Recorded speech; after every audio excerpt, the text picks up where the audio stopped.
What's going on? This is TJ Murphy, and welcome to another episode of Adventurous Entrepreneurs. My guest today is Barbara Mason. At the heart of every successful organization lies its people, and no one understands this better than Barbara L. Mason. With a fervent passion for HR and a deep understanding of the pivotal role people play in business success, Barbara stands as a beacon of knowledge and innovation in the realm of human resources. Her philosophy is a simple yet profound message. People are the most valuable asset of any company, and when managed with expertise, they can significantly amplify a company's success. Conversely, inadequate management can be a costly liability. With over 20 years in corporate America as a senior HR leader for Fortune 500 companies, Barbara is a powerhouse in HR and an entrepreneurial leadership as well. At the helm of Career Pathways Consulting, she's a guiding force for high-performance female entrepreneurs, helping them build and nurture dynamic teams for sustained business success. A sought-after speaker, Barbara's insights into talent management, leadership, and culture development resonate with audiences across various sectors. Her work empowers entrepreneurs, especially women, to cultivate thriving workplace environments, positioning their companies for long-term success. Just a few of the golden takeaways Barbara shares in this episode are transforming corporate expertise into entrepreneurial success, the critical role of HR in small business growth, and cultivating a culture that drives company vision. So, without further ado, this is me and Barbara Mason.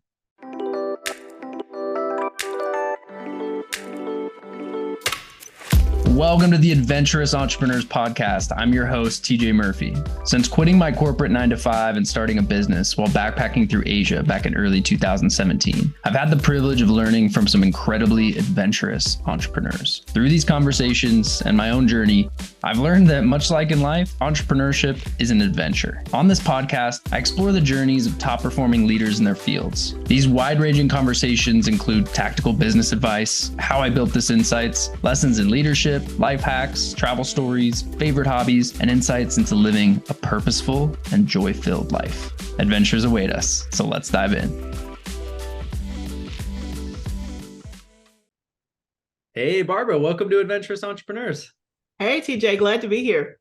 Yeah, I'm excited for this conversation. And I'd love to start with just a little bit of background on your personal journey and, specifically how you went from success in corporate America to starting your own business and how that all unfolded. Was there like a pivotal moment that really pushed you out of the corporate world or maybe just pulled you into becoming an entrepreneur? Yeah, absolutely. That's always a great question. So I spent 20 years in corporate, and I always say that corporate was good until it wasn't, right? I had a very, very good career. Don't want to trade it for anything. But at the point that I became an entrepreneur, we were going through some organizational changes, and there was an opportunity that I may lose my job because I was kind of last in. And so it got me to thinking like, man, you don't really have a backup plan. So I started my business as a safety measure, like, okay, in case this happens.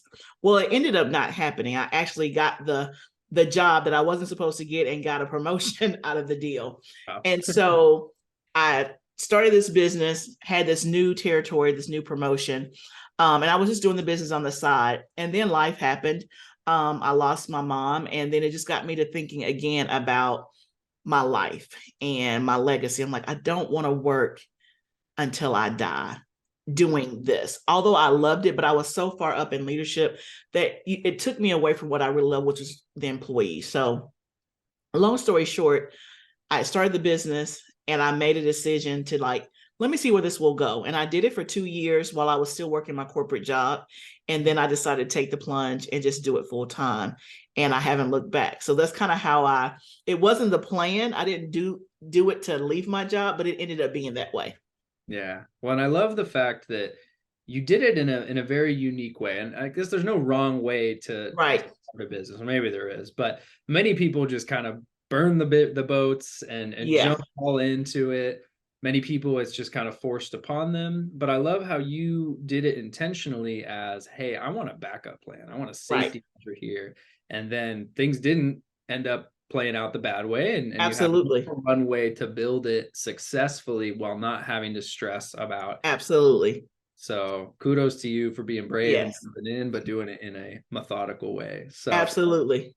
with that in mind, what is this business journey that you're on? Tell us a little bit about what you're focused on today Yeah. and where things are at here in December 2023. Yeah, absolutely. So I've been in business now for 6 years, which is wild to say. But when I started my business, when I was in corporate, I started off as a career coach, and I was helping mid-career females with career clarity and job search strategy, because I could do those things on nights and weekends, have coaching calls and things like that.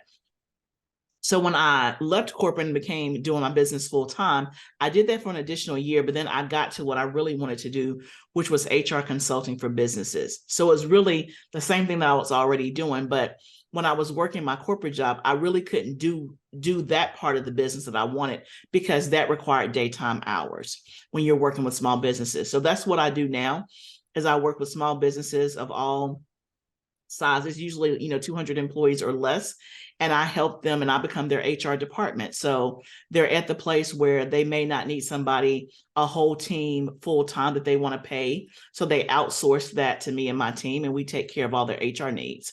So it's the perfect balance of me being able to have the freedom to have my own business, but I'm doing something that I already know how to do, but I get to do it for myself. So it's like a win-win. Yeah. Anything to create more freedom in our lives and align with the things that we're good Absolutely. at and that we actually enjoy doing. Absolutely. I mean, And you know how to do it. you know how to do it well. It was Yeah. not a learning That's a curve. key Yeah. component to being successful for sure. So Right. I'm curious. I mean, you've got so much experience in the HR world. What are some of the most common HR mistakes that you see, specifically startups and smaller businesses making? And how Yeah, can absolutely. Yeah, for small businesses, some of the things that I see often is that they wait too late to hire. That's one. Because again, you start your business off, usually it's just you, right? And you don't think about having a team. But if you want to grow and scale your business so that you're not just trading a paycheck from your corporate job to your business, and you're not a slave to your business, you have to start hiring people. And so most small businesses do that way, way later than they should. That's one thing. The other thing is that they don't have a great, solid hiring process. So they don't assess talent well. A lot of times they'll start off by hiring a family member first, a friend, things like that, instead of having a very, like you said, a methodical, detailed way of, this is how we hire, this is our process, this is who we're looking for, here's a job that they're going to do. So I see that businesses miss that step. And then I would say the third thing is not having an infrastructure for when you bring new employees in. So one of the things that I really try to help my clients do is, because I've worked in big corporations, I bring to you the structure that helps businesses survive and scale and grow big. But then because you are a small business and because you're the owner, you have the flexibility to do it in the way that you want to do it. But you still need policies, you still need infrastructure, you still need a handbook, but the handbook can say what you want it to say. Does that make sense? No, it does. And I'm curious, I would love to dig into specifically some of those things that you've learned from, the Fortune 500 world that apply to small businesses, specifically in that hiring process. Yes. Because you're right, so many people just throw, a listing up on Indeed or on Yeah. LinkedIn, and there's no real thought of, okay, what comes next? How do I take somebody and Yeah. actually qualify them and understand that this is going to be the right person for this role? What are some of like non-negotiable things that you think should be in every process for Yeah. hiring? So some non-negotiable, it's a great question. So some non-negotiable things is, first, you got to know what you're hiring for, meaning what's the role and how is it tied to your business need? Because you want to make sure upfront that you're hiring the right role first, right? So if you hire a role that's not the primary role that you need in your business, you're going to find yourself frustrated because you spent money, and then you're going to find yourself still frustrated that something's not getting done, or you're having to expend a lot of your energy because you didn't hire the right role. So that's the first thing, is know what position you need to hire at that time in your business, and how does it tie back to your business and bring in revenue or increase your profitability. Second is identify what are the skills needed for that job, both the technical skills and then also what is your culture. So culturally, how do they need to be a good fit in your company? And so, for example, if I'm hiring an accountant, then obviously they need to have an accounting degree. They want to have dealt with big budgets, whatever the case may be. Those are the technical skills. But if I work in a small company that one of our core values is innovation, right? Then you got to find an accountant that can do the job technically, but they also fit within your culture. So they're going to be okay with thinking outside of the box. They're going to be okay with, whatever the things are. So you got to have somebody that can do both. And what I see that a lot of businesses do, they'll hire for one or the other. So culturally, like, oh man, we just connected. We just vibed in the interview, but then they can't do the job technically, or vice versa. Go get beers with that person, but right. maybe not hire them. Right. Exactly. So you mentioned culture, and I'm very curious from your wealth of experience, what are some steps that a business should take to intentionally shape that culture, and specifically when you're small and looking to bring people in? So that process of exactly what you described, identifying, okay, what should that culture look like? How do I build it? But then how can we bring in the right people and really identify who they are? Yeah. Good fit. So the first step goes back, to the CEO or the owner. What culture are you trying to, instill in your organization?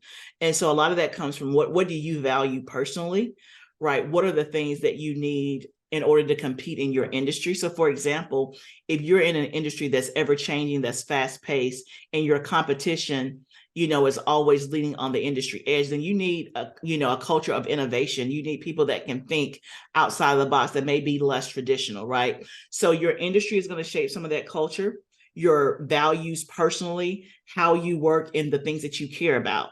So maybe you're big into community. So maybe that's part of your culture, that you want to have a certain percentage of your proceeds give back, or we do a community day. So those things make up the culture. So first, identify what it is. Second is how you shape it, is be able to talk about it, right? It should be part of your mission statement, your vision statement.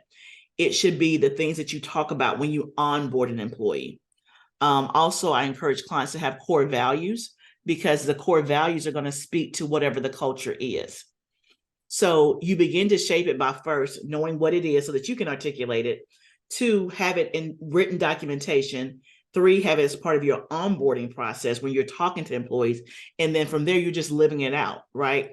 So the benefits that you offer, the conversations that you have, how you discipline or how you promote, how you pay, is all tied to the culture. Does that make sense? Yes, it does.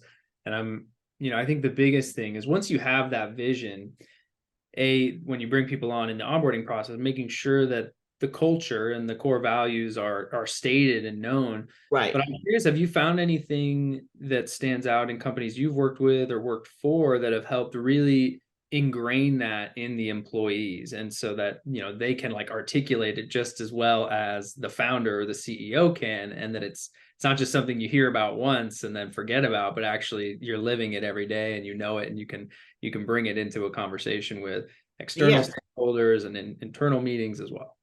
Yeah, so I have that's a great question. So I have a client, one of their core values is humanity first, right? And so the CEO is very particular about making sure that we address the human need first before we address the business need. So it's all about how you're doing as a person. Like, I care about you.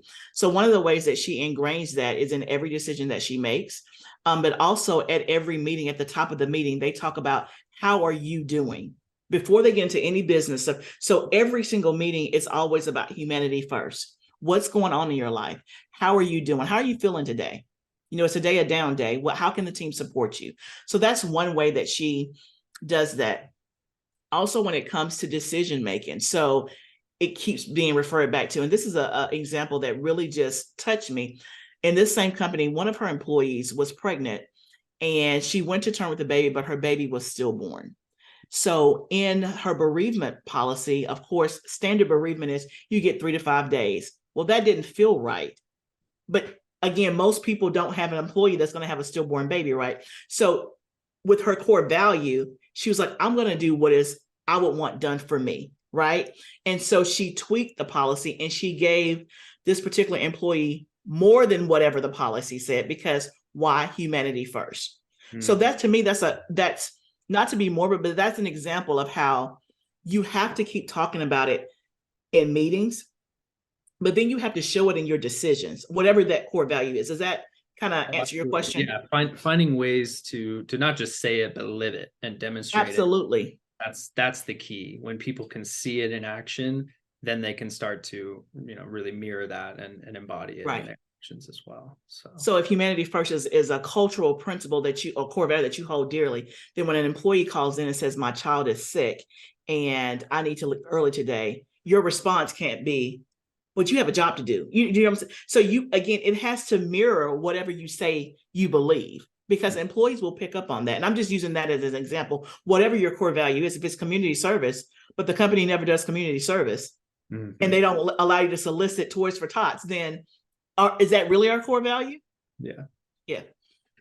So shifting back to kind of looking at HR from the context of a smaller business, given that many entrepreneurs start with a solo venture, at what stage should they seriously consider integrating HR practices into their business, whether that's internally hiring or working with a consultant or some outside agency for that type of support? Yeah, definitely. So I think they should start thinking about it. One, if their intention is to grow and to scale their business to where they're not doing everything in their business and they can truly be the CEO of their business, then they need to start, getting HR practices as soon as they're, financially able.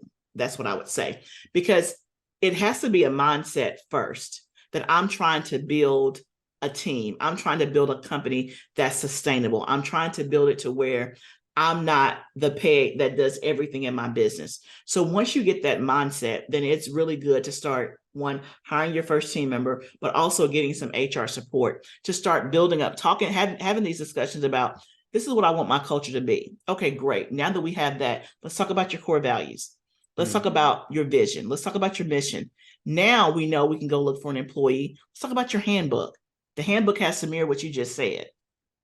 And then the interview questions, mirror what we're looking for culturally. So we're not just asking blanket questions. We're asking questions that are relevant and that matter. So it really begins in the very beginning when you say, hey, I'm trying to grow a business that's sustainable, that I know I'm going to invite other people into. And I believe that in order for me to grow, I got to have other people doing the work. Then I think it starts right there.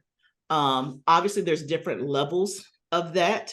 In the beginning, it may start off as, let me get an HR consultant that I pay when I need them, right? Then it becomes, hey, let me put them on retainer. Then as I grow, hey, they handle all of my HR stuff. So it grows just like anything else in your business.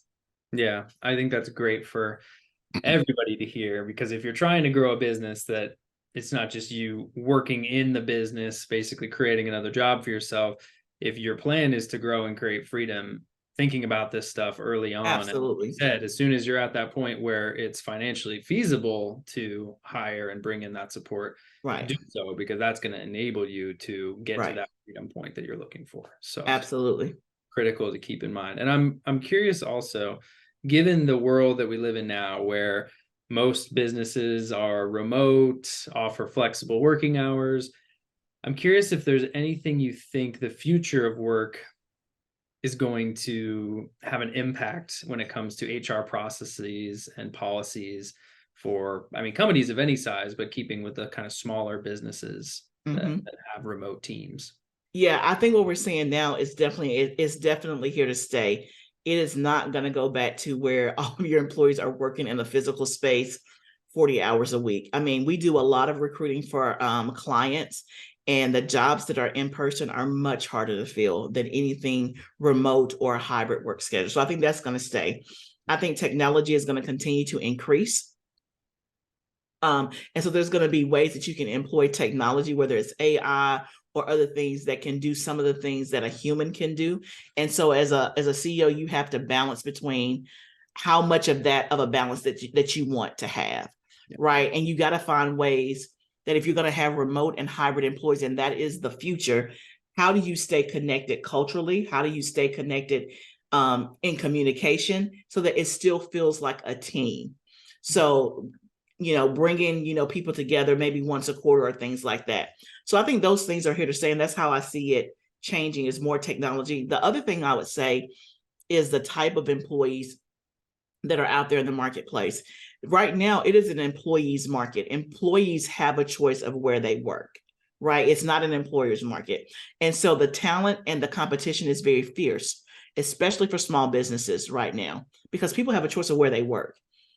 The other thing is that things that happen in the world affects the employee. So social justice, like the employees in this market, they really are concerned and care about what does that company value? What do they believe? And if they don't feel like it aligns with their personal values, then they don't join. And it did not used to be that way. 20, 30 years ago, when our parents and grandparents were getting jobs, that was not even a question. It was like, hey, I need a job. They have one. They're going to pay my bills. And I'm going to work there for 40 years. Well, people don't do that anymore. So those are the things that I see in terms of trends that's going to continue to happen. I think that's especially a great point at the end. I mean, I know my generation and the generation below me certainly look at companies they want to work for and what are they willing to take a stance on? What have they taken a stance on in the past? Does that align with my values? And if not, no, I don't want to work there. So it's a big deal. It is. And it's important then for especially a smaller company to identify what are you willing to take a stance Absolutely. on? What are those values? And you can't attract everybody. So what are you willing to kind of draw a line in the sand for and stick to and really stand by? Because that's where small business can really step up and still be a great solution and a great option. You can compete with bigger companies just on those things. But what I find is that small business, they don't have a stance. They haven't thought about it. They don't have core values. They don't have this is what we believe, this is where we're headed, and this is where we're going. It's kind of like all over the place, right? And so if you're all over the place, then it's hard for you to identify a person that's going to fit your company because you're all over the place. And then going back to your earlier point, thinking about that stuff early on allows you to really build on stable ground versus way too long, you're just in reactive mode, and it's going to be hard to retroactively make that happen. Yeah. So, intentional living and specifically designing your work life around the holistic life you want to live is a big theme of our podcast. I'm curious, how do you see HR practices and people management fitting into this lifestyle approach for entrepreneurs? In terms of entrepreneurs or them building teams and their employees, the entrepreneur themselves, or really building, as a founder, building teams, and from a policy standpoint or from an HR standpoint, making that if they so choose, a core pillar, designing your work around your life as an entrepreneur, but how do you create that sense of balance or freedom for your employees and your team? Yeah, I think first, the entrepreneur, they have to believe that, right? Because there's many entrepreneurs that even though they have the freedom, they're not trying to build that for their employees, right? They're running their businesses like they were treated in a corporate environment, right? So I think first, the entrepreneur has to believe that that's the way they want to run their company and instill it in their culture. And then once that is there, there's several ways that you can do that. It could be by your benefits. And so I have clients that offer unlimited PTO, paid time off. So there, you don't accrue 3 hours a week or something like that. It's unlimited. You can take off whenever you need to. Now, with that, you have to hire the right people and you have to have a high level of trust. But the caliber of people you hire has to be great. So that's one way, is unlimited PTO. I have clients that offer mental health days, which is, hey, if you're just not feeling today or you're just having a bad day, there's no shame and no judgment. You just call in and say, hey, I'm going to take a mental health day, or having mental health options, because in this day and time, there are a lot, especially during the pandemic, a lot of people dealt with mental health and wellness. When it comes to wellness, offering benefits, gym memberships, things like that. The remote work helps with intentional living, not having scheduled hours. So there's many things that can be done. Again, it goes back to what the entrepreneur's core belief and values are, and then what they're willing to pass on to their employees, and then hiring the right people and having the trust, because you can't try to instill an intentional living culture, but then you're going to be a micromanager. Absolutely. Makes sense. Yeah. And on that topic of living a well-rounded life and having that intentionalness around work-life balance, what does living a well-rounded life look like for you? Do you have any rules or intentional practices that help you blend your business with the rest of your life in a harmonious way? Oh, absolutely. Because I always tell people, if I'm not going to do that, I can just go back to corporate, right? And so when I worked in corporate, I had a really good job, made good money. I did not have a life. And so it's really important that I have a life now. So some things that I do, I found new hobbies. So one of my hobbies is gardening. I am an avid gardener. And I kind of have my own other side business, doing gardening. So in the summertime, I mean, all of my meetings end at 2 or 3 o'clock so that I can work in my garden while it's daylight. And then for me, I work at night. So that's one way that I kind of structure my life, around that. When my kids are in school, again, I stop meetings at 2. Typically, I work Tuesday, Wednesday, and Thursday, and I hit it hard all day long. And Mondays and Fridays, I don't take meetings. Yeah. So that's kind of how and of course, I don't work weekends and things like that. So I build my life around the things that I like to do. I set my own hours that fit the things that I like to do. And then again, my husband travels with his job. And so when he travels, I travel with him because I can do my job from anywhere. So those are some of the ways that I do it.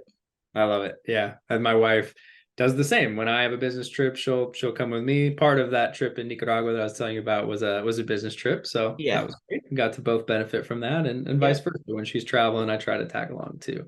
Yep. And the way that you described creating those boundaries and really safeguarding that time that is most important to you, that's something that I've found most entrepreneurs and founders who are the happiest are Yes. good at making sure that they safeguard it and they're not going to make exceptions Right. to that time. It Absolutely. is sacred because that's what allows them to show up and give their best Absolutely. when they are grinding and when they are in work mode. So Absolutely. Absolutely. I'm curious also. So part of looking at entrepreneurship through the lens of being an adventure, which is the theme of this podcast, is looking at guides or mentors who helped lead the hero, you in this case, down the Yeah. path toward reaching their goal. Do you have any mentors or just influential people who stand out in your life that have really helped shape you into the adventurous entrepreneur you are today? Oh my goodness, yes. Yes. I believe in mentorship. And so I can think, of a couple. So one that I had on the corporate side, she gave me a piece of advice that, somebody says something to you and it never ever leaves you. It's like stuck to you like glue. I was taking a new job, it was a new promotion for me, managing HR for an entire distribution center. And I was nervous and I was afraid. And she kind of just walked me through this example. She said, "What's the worst case scenario?" And she literally had me walk it all the way down to, like, she didn't let me stay surface. And it ended up being, the worst case was like, okay, if this job is crazy, and I can't afford, to live because I've lost my job, then I can just go move home with my mom. And she said, "Well, can you do that?" And I was like, "Well, yeah." She's like, "Well, that's the worst possible case scenario. So if you can live with the worst possible case, which probably won't happen, and it didn't, then you'll be fine." Yeah. That was one piece. And then she told me, at the time I had just had a baby, and she said, "You were pregnant for 9 months." And that pregnancy was rough. I was like, "Yeah." She said, "You can do anything for 9 months." And I was Yeah. like, you know what? You're right. And so I say that, as silly as it is, when I got ready to quit my corporate job, I was again nervous and I was very afraid, even though, because I left a lot of security, right? And I remember the two things that she told me. One, what is the worst case scenario? Worst case scenario, if this does not work out, I can always go get another job. I've built my career. I have a great resume. I can get another job. That's worst case scenario. Wouldn't want to, but I can. Yep. And then, can I do anything for 9 months? Absolutely, I can. And so those two pieces of advice really stuck with me. And even now, as I make decisions, I think about, okay, what's the worst case scenario? And it helps me kind of push past that fear. So that's one in the corporate world. And then from a business side, I've had, 2 or 3 business coaches, and I really believe in having coaches. And because, again, I knew HR, I didn't know how to start a business and run a business. Entrepreneurship was new for me. So I remember one business coach, really helping me think through that you have something that people need, right? And if you don't show up and if you don't do what you've been called to do in this season of your life, then somebody's going to be missing out, and really helping to give value to what I bring. And so again, that gives me the days when I don't feel like it, or the days when I feel like, man, when's the next client coming? I remember that people have what I need. I just have to go find the people that need what I have. Yeah. So Your duty to keep showing up. absolutely, it's my duty. I love Yeah. that. Fear setting is, or also you called it, what is the worst case scenario? I had a mentor describe it as fear setting. And it's something that I do as well. Whenever I'm making a big decision, going down, down, down, down, down, as Yes. low as you possibly can go. What is the absolute worst case scenario? And 99% of the time, that worst case is like, all right, I can live with that. I've got Yeah. other options, and that's Yep. very low probability of happening anyway. Absolutely. Let's go for it. Let's go for it. Yeah. Oh, I love it. All right, Barbara. Well, I always ask a sort of choose your own adventure question as we wrap things up here. So you can pick which one you'd like to answer, or Okay. both if you so desire. But the first is, what's a favorite place you visited, in your life or in the last couple of years? Or second, what is just a recent adventure that you went on? Could be in your own backyard, with Okay. family, with friends. But in either case, what was it like? What made it so memorable? Maybe a favorite meal or drink you had, who you were with. Give us a story. Yeah, absolutely. So this is a great question. So I'll answer both in one answer. So I recently just came back from Australia. So we were, 2 weeks ago, I came back from Australia. So we spent 2 weeks in Australia. I was there with my husband, who he's in ministry. So he was over there doing a ministry event. And it was an adventure, one, because I had never been to Australia. And I didn't realize how big Australia was. I'm like, I should Huge. pay more attention in like in geography, or whatever. And the climate was just, and we were in the Northern Territory. It was extremely hot. I didn't have the breeze like you talked about in Nicaragua. It was 95 degrees with 95% humidity. And so the weather was just, it was hot. But being there for 2 weeks, I mean, of course, you don't get into the culture, but you do get into the culture. And so I got a chance to see and meet people that were native there, which are called Aboriginals, which I had never seen before.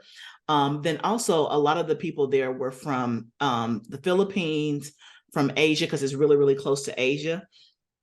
We ate a lot of Asian food, Indian food, and it's different than Asian food like where I am. It was like authentic. Yeah, it's good. And then also we met a couple and had at a restaurant that was from Nepal. So it was like Nepalese food. So it was adventurous because it challenged my palate for sure. Because I'm used to like Asian, like Thai food, and it was not that way.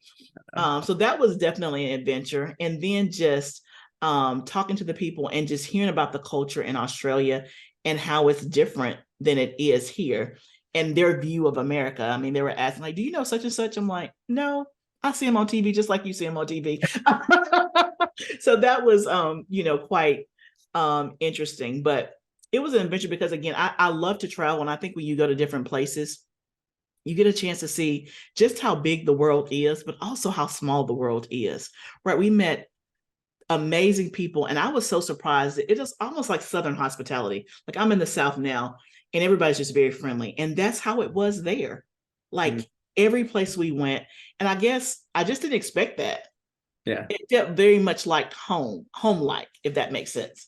Oh, I love it. One of my mottos is life is meant for exploring. And my wife and I love to travel. Australia has been on my bucket list for a long time. So you just kind of re-inspired me to make that a priority in the years to come. Yes, Yeah, I know absolutely. amazing people from Australia and Yes. a lot of traveling in Southeast Asia, and learned kind of about both Australians going to Southeast Asia mostly for vacation, Yes. but then people from Southeast Asia moving to Australia, Yeah. and blending of culture there sounds very Yeah. fascinating. So, And I would also put New Zealand on here. We went to New Zealand 7 years ago. I liked New Zealand more than I liked Australia, just because the scenery in New Zealand where we were was much more beautiful than the scenery where we were in Australia. But both great places, just very different. But we love to travel as well. Amazing. Well, Barbara, do you have any ask, challenge, or parting advice? Any parting words you'd like to share with the audience before we wrap things up? Well, the only thing I would say is, again, adventurous entrepreneurs. I mean, I love that title because I think if you jump into entrepreneurship, you obviously are at least have some level of risk in your blood. So it is definitely an adventure. And like you said, you just have to keep showing up and surround yourself with other people that are part of your journey that do what you do. I found when I first became an entrepreneur, because I had a 20-year corporate career, none of my friends understood what I was going through, and so it's good to be around other entrepreneurs because it can get lonely, right? And nobody understands, kind of the method to the madness. So definitely have a support system, keep showing up, and remember that whatever you're offering, people need it. You just have to find those people and then offer them something, at the highest quality. So that's what I would say. Wise words for sure, especially finding support. It's a lonely road, like you said. So finding Yes. your tribe, that was something I learned slowly, but helped me just not only get my mind right, but make leaps and bounds because I Yep. wasn't alone in the effort anymore. So I would Absolutely. echo all of those. And Barbara, where can people find and support you online, reach out if they want to continue this conversation? Yeah, absolutely. So you can find me on LinkedIn under Barbara Mason, on Instagram under Barbara Mason. The name of the company is Career Pathways Consulting. So you can go to the website, www.careerpathwaysconsulting.com. Amazing. Well, we'll put links to everything in the show notes. And Barbara, thank Awesome. you so much. This has Thanks, been a TJ. very enlightening conversation, and I appreciate you making the time. It was great. Thank you so much. To all of our adventurous listeners, thank you for tuning in to today's episode. Please be sure to subscribe, download, and share this on social media or with someone you know will get some value from it. Leaving a review goes a long way in helping people find the show, and I personally appreciate reading them when they come in. So please go drop one if you have the time. We'll see you all next week, and remember, whether we're talking about business or the things that bring us joy outside of work, life is meant for exploring. So go out there and live it one adventure at a time.